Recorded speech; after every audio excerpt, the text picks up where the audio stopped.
সবার জন্য সালাম, শুভেচ্ছা, দোয়া আর ভালোবাসা রইল। আশা করছি সবাই খুব বেশি বেশি ভালো আছেন। আপনাদের দোয়া আর ভালোবাসায় আল্লাহর অশেষ রহমতে শুকর আলহামদুলিল্লাহ আমি ভালো আছি। প্রথমে বরবটি দিয়ে চিংড়ি মাছ দিয়ে রান্না করব। আর চিংড়ি মাছটা আমি আগে থেকেই ভেজে নিয়েছি, ভিডিওটা যেন খুব বেশি বড় না হয় সেজন্য। তো কড়াইয়ের মধ্যে পরিমাণ মতো তেল দিয়ে দিলাম। আমি কিন্তু সবসময় বড় বড় কড়াইয়ের মধ্যে রান্না করে থাকি, সুন্দর মতো নাড়াচাড়া করা যায় সেজন্য। তো পরিমাণ মতো পেঁয়াজ দিয়ে দিলাম। পেঁয়াজটা কিছু সময় ভেজে নিলাম। পরিমাণ মতো আদা রসুন বাটা দিয়ে দিলাম। আমরা সবাই সবার মতো করে রান্না করি, তাই না বলেন? আজকে আমি কিভাবে কি রান্না করছি সেটাই আপনাদের সাথে শেয়ার করব। প্রিয় ভাই বোন বন্ধুরা যারা আমাকে শুনছেন বা দেখছেন, সবার কাছে বিনীত অনুরোধ থাকবে, অবশ্যই একটা লাইক করবেন। কেউ যদি আমার চ্যানেলে নতুন জয়েন করে থাকেন, কমিউনিটিতে লেটার রাখবেন।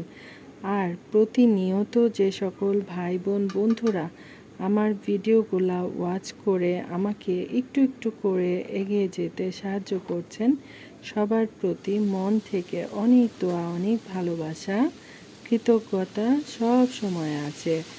আর মশলাটা আমি দিয়েছি, তারপর কষাই নিয়েছি, ডিটেলে আর দেখাবো না। আর এখন অল্প করে একটু পানি দিয়ে দেব। মশলাটা কিন্তু একবার কষাই নিয়েছি, এখন সবজি কষানোর জন্য একটু ফোটানো পানি দিয়ে দিলাম। রান্নার আগে আমি এক হাঁড়ি ফোটানো পানি করে নেই, রান্নাটা সহজ করার জন্য, প্লাস একটু বেশি টেস্টি করার জন্য। ভয়েস দিতে বসলে কি কথা বলবো সেটাই ভেবে পাই না, সত্যি কথা হচ্ছে এটা। তো যাই হোক, মশলার সাথে বরবটি মিশাই দিয়ে কিছু সময় কষাই নিয়েছি। তারপর ভেজে রাখা চিংড়ি মাছ সেটাও দিয়ে দিলাম। এখন চিংড়ি মাছ আর বরবটি খুব ভালো করে কষাই নেব। এই রান্নাটা একটু ঝাল করে করতে হবে, তাহলে খুব বেশি মজা লাগবে। আর এই তরকারি দিয়ে রুটি, পরোটা, সাদা ভাত সব কিছুই আমার কাছে খুব ভালো লাগে। যদি কেউ খেয়ে না থাকেন, একবার ট্রাই করতে পারেন। আর ওই যে বললাম, ভয়েস দিতে বসলে কি কথা বলবো আসলে ভেবে পাই না। তো রান্না আজকে একটু শর্টকাট করে ছোট ছোট ভিডিও করেছিলাম, কারণ হচ্ছে রান্না বান্না শেষ করে, খাওয়া দাওয়া, নামাজ সব কিছু শেষ করে বাবা মাকে দেখতে যাওয়ার ইচ্ছা আছে। বাবা মাকে দেখে চলেও এসেছি, বাসায় এসে তারপর ভয়েস দিতে বসেছি, সেজন্য একটু বেশি রাত হয়ে গেছে। জানি না ভিডিওটা কখন আপলোড করতে পারবো। গতকালকে সম্ভবত ভিডিও দেওয়া হয় নাই।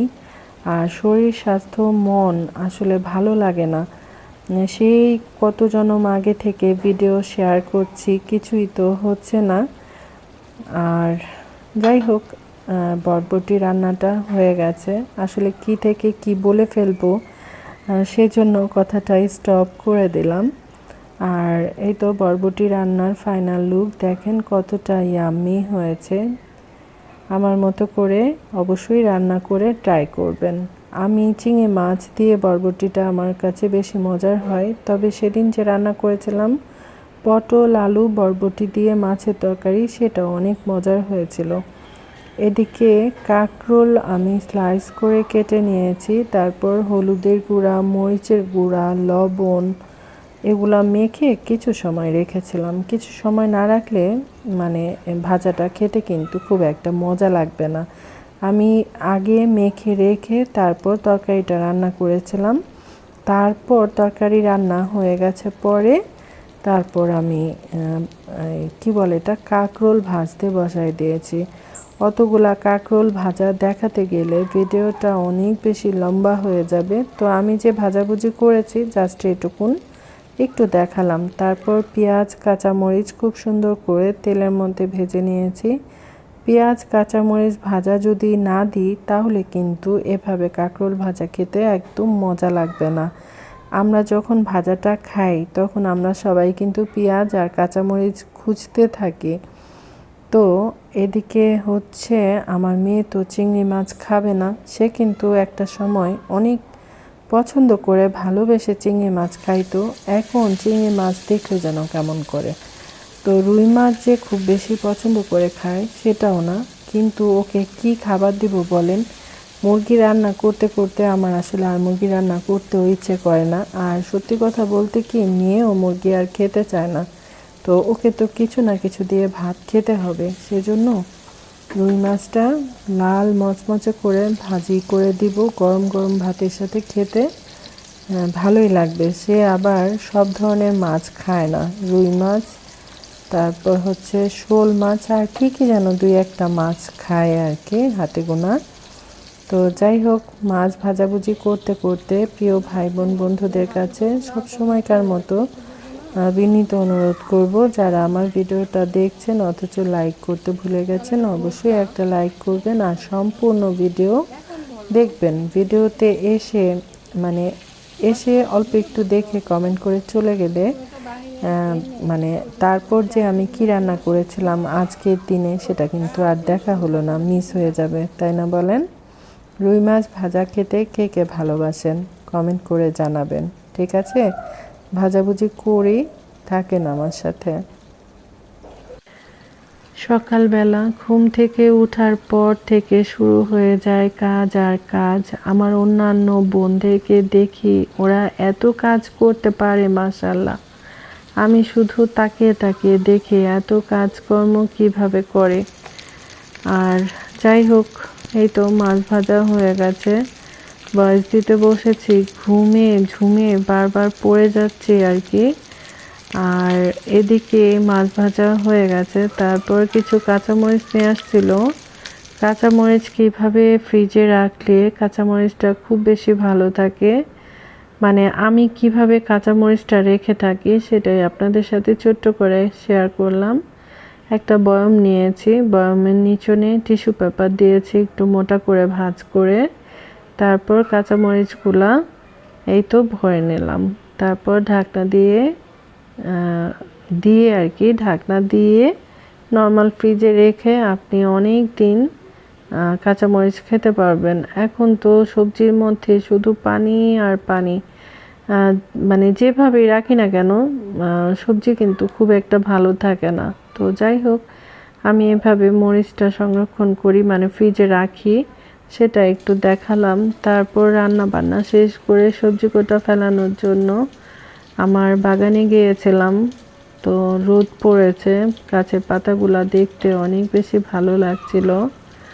তারপর ছোট্ট করে একটু ভিডিও করলাম, রান্না বান্নার মাঝখানে একটু সবুজ সবুজ লতা পাতা দেখালাম। এদিকে মেয়ের জন্য কলা পিঠা বানাবো, আর সে কিন্তু আবার কলা খায় না, তার কলা দেখলে মাথা ব্যথা করে। আর এত গরম পড়েছে, গরমে কলা নিয়ে আসলে ঘরে থেকে একদম নরম তুলতুলে হয়ে যায়, খাওয়া যায় না আসলে। একটু আটসাট কলা খেতে ভালো লাগে, তাই না? একদম তুলতুলে হয়ে গেলে সেই কলা কিন্তু মজা না। তো ভাবলাম কি করা যায়, তারপর এখানে সুজি, ময়দা, চিনি, কলা আর হচ্ছে 1 চিমটি লবণ, এটা দিয়ে মেখে রেখে দিয়েছিলাম।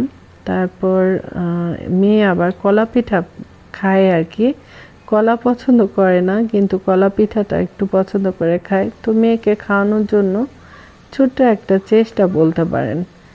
তো এই তো কলা পিঠা সুন্দর করে লাল লাল করে ভেজে নিয়েছিলাম, অনেক মজা করে খেয়েছে। অবশ্য আমার মেয়ে এই ভিডিওগুলো করে রেখেছিল, আমি মেখে জুখে রেখে দিয়ে চলে গিয়েছিলাম। তো বললাম আমি যে এত কষ্ট করে সব কিছু রেডি করলাম, তুমি আমার জন্য ছোট্ট করে একটু ভিডিও করে রেখো, তাহলে আমি কিন্তু সবার সাথে শেয়ার করতে পারবো।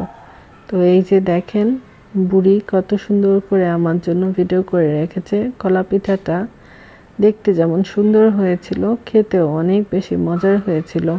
শীতের দিনে কোনো পিঠা বানাই নাই, কিন্তু গরমের মধ্যে আমি প্রায় সময় কিন্তু কলা পিঠা, তারপর কি যেন তালের বড়া, এগুলো বানিয়ে খাচ্ছি আর কি। তো এদিকে আপনাদের ভাইয়া আবার কিছু সদাইপাতি এনেছিল, তো এনে আবার সবগুলা টেবিলে বের করে রেখেছে।